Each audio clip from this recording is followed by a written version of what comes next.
Hello everyone, and welcome to the series of videos about node.js REPL master part. And today's video is about Vim key binding. We said that there are more than the simplest way of running Node JavaScript code against the JavaScript executable file or node.js executable file, and this way is not efficient. Also, node.js built-in is not that much helpful for understanding or teaching JavaScript, and I don't know, learning it. But we have other ways like file monitoring. We can monitor the file. If there is a change, we can print the output on the right side. So monitoring the file, modify the file, save on the disk, and having the output on the right side.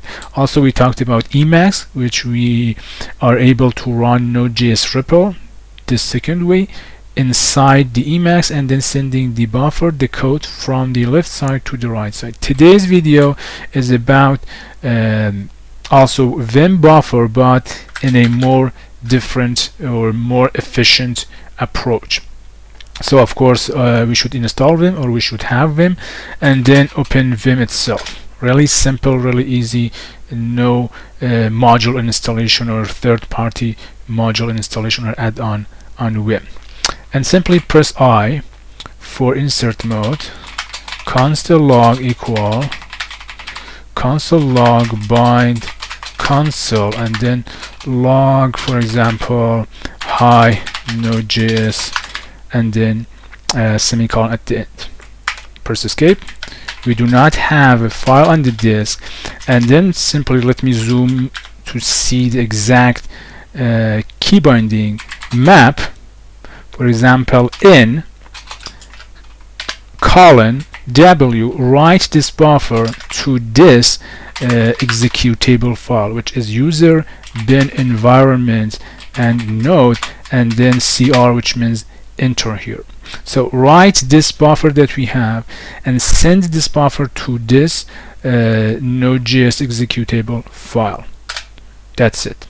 So we set it, and then if I press in, you will see the output. So by simply press N, we will be able to see the node.js output inside the Vim without saving it on the disk or with any kind of sending one side buffer to the other side or third-party module. So copy 10 times, paste, and run in, or press or hit in, you will see the output. Really fast way, really efficient way, and in a simple way.